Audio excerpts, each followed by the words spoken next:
हातोद में सरकारी जमीन से अतिक्रमण हटाने पहुंचा प्रशासन, महिला पुलिस बल नहीं मिलने से बीच में रुकी कार्रवाई। एसडीएम विनोद राठौर के निर्देश पर चला अभियान, तहसीलदार गोविंद ठाकुर ने दिया 2 से 3 दिन में दोबारा कार्रवाई का आश्वासन। मध्य प्रदेश के हातोद क्षेत्र में शासकीय भूमि पर किए गए कथित अवैध कब्जे को हटाने पहुंची प्रशासनिक टीम की कार्रवाई उस समय अधूरी रह गई जब मौके पर महिला पुलिस बल उपलब्ध नहीं हो पाया।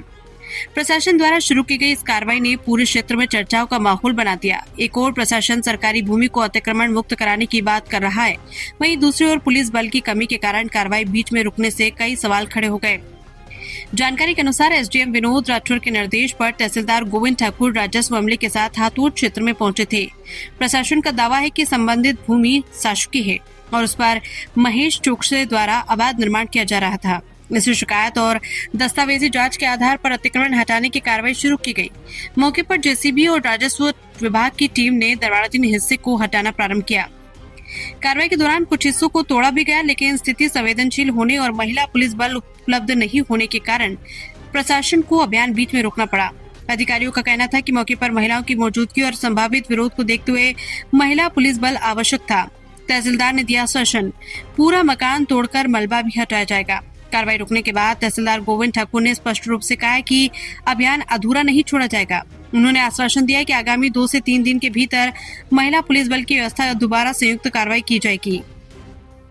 उन्होंने कहा कि शेष निर्माणाधीन मकान को पूरी तरह हटाया जाएगा, मलबा साफ करवाया जाएगा और संबंधित भूमि अस्पताल प्रबंधन को सौंप दी जाएगी। तहसीलदार ने ये भी कहा कि प्रशासन शासकीय भूमि पर किसी भी प्रकार का अवैध कब्जा बर्दाश्त नहीं करेगा और नियमों की तरह पूरी कार्रवाई की जाएगी।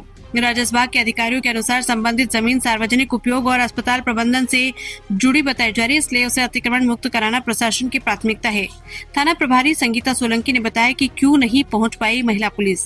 इस पूरे मामले में जब मीडिया द्वारा थाना प्रभारी संगीता सोलंकी से सवाल किया गया तो कार्रवाई के दौरान महिला आरक्षक को उपलब्ध क्यों नहीं करवाई गई, तब उन्होंने स्थिति स्पष्ट करते हुए कहा कि थाना हातोद में वर्तमान समय में महिला पुलिस बल उपलब्ध नहीं है।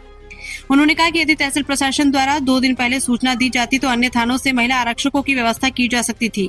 थाना प्रभारी के अनुसार अचानक कार्रवाई की सूचना मिलने के कारण पुलिस विभाग पर्याप्त महिला बल उपलब्ध नहीं करा सका। उन्होंने ये भी कहा कि आगामी कार्रवाई के लिए आवश्यक पुलिस बल उपलब्ध कराने का प्रयास किया जाएगा ताकि प्रशासनिक अभियान शांतिपूर्ण ढंग से पूरा हो सके। इस घटनाक्रम के बाद पूरे क्षेत्र में कई चर्चाएं शुरू हो गई। स्थानीय लोगों का कहना है कि यदि प्रशासन पहले से समन्वय बनाकर कार्रवाई करता तो अभियान अधूरा नहीं रुकता। वहीं कुछ लोगों का मानना है कि सरकारी भूमि पर कब्जे के खिलाफ प्रशासन की कार्रवाई जरूरी है और इसे पूरी सख्ती के साथ अंजाम तक पहुंचाया जाना चाहिए। अब सबसे बड़ा सवाल यही है कि क्या एसडीएम विनोद राठौर प्रशासनिक शक्ति दिखाते हुए अतिक्रमणधारी महेश चोकसे पर पूरी कार्रवाई करवा पाएंगे? क्या तहसीलदार गोविंद ठाकुर अपने आश्वासन के अनुसार 2 से 3 दिनों में शेष निर्माण हटवा पाएंगे? क्या थाना प्रभारी संगीता सोलंकी आगामी कार्रवाई के लिए महिला पुलिस बल उपलब्ध करवा पाएंगी? और क्या प्रशासन सरकारी भूमि को पूरी तरह अतिक्रमण मुक्त कर अस्पताल प्रबंधन को सौंप पाएगा? प्रशासन की अगली कार्रवाई पर टिकी नजरें। फिलहाल ये मामला हातोद क्षेत्र में चर्चा का केंद्र बना हुआ है। प्रशासन की अगली कार्रवाई को लेकर स्थानीय लोगों, अस्पताल प्रबंधन और आसपास के रहवासियों की निगाहें टिकी हुई है। अब देखना ये होगा कि प्रशासन अपने दावों के अनुसार तय समय सीमा में दोबारा अभियान चलाकर सरकारी भूमि को पूरी तरह अतिक्रमण मुक्त करा पाता है या फिर नहीं। इंदौर, मध्य प्रदेश से जयपाल गुज्जर की रिपोर्ट।